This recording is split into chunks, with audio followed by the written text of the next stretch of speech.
Hello everybody, welcome back to the channel. So in this video, we are going to be talking about Nico Gonzalez and then talk about the future of Barcelona's economic situation, and then lastly talk about Gundogan and his experience at Barcelona. There's plenty to discuss. At the time that I am recording this video, I am making it before the Barcelona versus Arsenal match, and so I'm very excited, right? I'm very excited because I know that this Barcelona team is going to do very great in this game against Arsenal and in this preseason overall. So going back to the original conversation, let's talk about Nico. It does say here, according to multiple credible sources, that Nico Gonzalez is going to be going to Porto for 8 million euros. Barcelona has a repurchase option and the midfielder will sign for 5 seasons. We have another reporter that did say the exact same thing, but on his stance, he is saying that Nico will be sold to Porto for 11 million euros. And again, he has stated that Barcelona will have a buyback option, which is around 15 million euros. So if Nico does very well and he overperforms and Barcelona is interested, they can get him back on a very cheap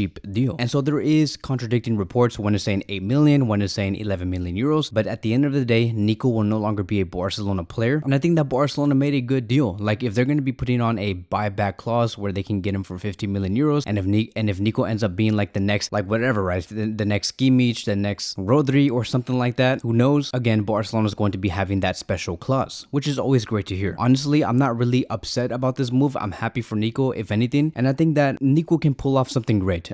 All of this reminds me of whatever happened to Casemiro 7 to 8 years ago. Casemiro went on a permanent move back in 2015, I believe, to Real Madrid. He was being loaned back and forth to Real Madrid and then Porto, and then another year to Real Madrid and then Porto. And so he was very, like, I would say, uncertain. No one knew exactly what was going to be the future of Casemiro. Real Madrid at one point said that they're going to keep him, but then like 2 or 3 weeks later, he was being loaned back to Porto. And so everyone was like, okay, like, let's just give up on this player. Let's focus on another defensive midfielder. But eventually, throughout the years, as soon as we got into the summer of 2015, that is when Casemiro permanently stayed at Real Madrid. And he was only 24 years old at that time. And Nico Gonzalez right now is like 22 or 21, I believe. And so he has time. He has time to be great. Casemiro did not really blossom until 2016 and 2017 when he was like 26, 27 years old. So who knows what could be the future of Nico. Again, all of this does remind me of that situation, and I'm going to be very optimistic about his future. One of the reasons on why Nico is not needed right now is because it was reported that Xavi does not see Nico as a pivot. He does see him more as an interior. And so if he does see him more as an interior, then he has no place, because we have Pedri, we have Gavi, we have Gundogan, we have many other players that can play in those slots, and it just wouldn't make any sense for all parties. And who knows, right? Like, what if Lamine Yamal ends up being a attacking midfielder and he ends up being another central midfielder for Xavi Hernandez's FC Barcelona? The situation would only get worse for Nico. And so I think that the duty for Nico moving forward is that he needs to showcase at Porto why he could be a good pivot, because I think that if he were to ever come back to Barcelona, he would have a much better chance starting as a pivot at Barcelona than starting as an interior in Barcelona, because Pedri, Gavi, and all of those other players, they're untouchable at the moment. Moving on towards the next topic of today, and now let's talk about Barcelona's economical situation, because it is being confirmed by Ferran Correas, who was very close to FC Barcelona. He has stated that Barcelona's new economic operation will be an investment coming from Qatar. It will be announced tomorrow, which will be in about 6 to 7 hours, and will give the club around 100 million euros in revenue. La Liga has already approved this deal, and in return of that, of the 100 million euros, Barcelona's brand can be used in Qatar. The further profits made from the investment will be shared between those two parties on a 50-50 deal. And you know what's so interesting about this deal? This was actually reported about a month ago. Like, if you guys search up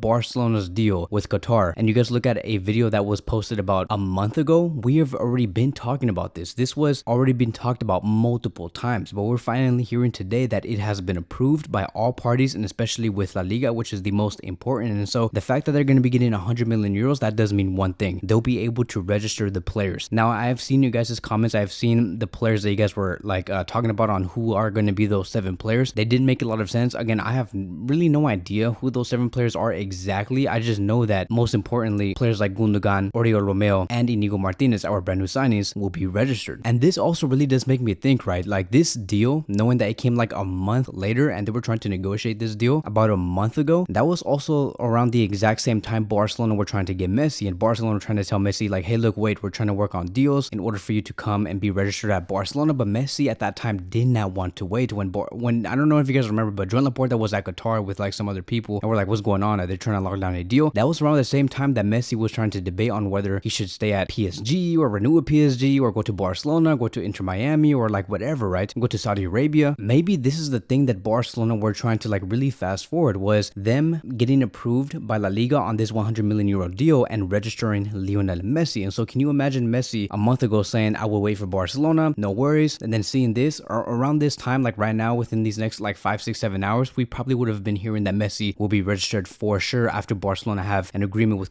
Qatar and La Liga on this 100 million euro deal. It's a shame to hear this, and it's very unfortunate, but it is what it is. We are in a very different reality. Messi's over there at Inter Miami scoring like 1.5 goals per game, scoring like 1 to 2 goals per game. It's crazy to see how happy Messi is at the MLS, and also with his family, him meeting all of these celebrities. And so that's just the reality right now, and I'm happy as a American fan to see Messi grow the sport in this country. And so, but when I do place my Barcelona hat on and I start thinking like a Barcelona fan, I do get very sad to hear about all of this. But it is what it is. If we're not going to be signing Messi at all, and he's not going to be in our plans, we're going to come back even stronger by embracing 4 to 5 new players. We already have 3. We're probably going to be signing another 2 to complete the squad. So again, I do want to thank Joan Laporta, Mateo Alemán, Rafa Yuste, and all of these other men in the economics department on locking down this deal. I think that this is going to greatly help Barcelona. Who knows what else they could do with this 100 million euros? And again, they could get even more. Remember what I said, that whatever further profits Qatar and Barcelona do make after Qatar uses Barcelona's name for whatever reason, they're going to be having a 50-50 revenue split. And so who knows how much more Barcelona is going to gain from this, and they're going to be receiving another 100 million euros per year for the next, I don't know how many years, but it is going to help on the short term. And hopefully this deal does include Cancelo and Bernardo Silva, but we'll see. Only time will tell. Now moving on towards the last topic of today, and that is going to be about Gundogan. It does say here, according to Alex Pintanel and other various sources, that people in the club are going crazy for Gundogan. They say he understands Xavi's game so quickly, and he has made connections with the players in the team already. And this comes by no surprise. One of the reasons why I wanted to bring this up is because I just really feel like Gundogan is going to have a massive impact in the club. Like not only sportingly, but I feel like his leadership is going to take Barcelona a long way, and I hope that he does mentor Pedri, Gavi, and Frankie, 3 players that did not experience top European success. And so I think that Gundogan is going to be even more for us than what we have all expected. And I'm also not surprised that Gundogan is already getting how Barcelona should be playing and what he should do on the pitch, because like I've always said, and I'm going to continue to say this, the way that Man City plays and the way that Barcelona plays, they're very, very similar. It's just that Man City do it at a much higher tempo because they have been working on this type of project for the past 6 to 7 years. And so Gundogan is probably at Barcelona saying, hey, look, like we're doing the exact same thing at Man City. It's just that we're a little slower here, but I understand what we're trying to do. And we're probably going to look a little different because every variation, every team, and how they implement their ideas is always going to be different, but the fundamentals are there. And that is why, you know, Gundogan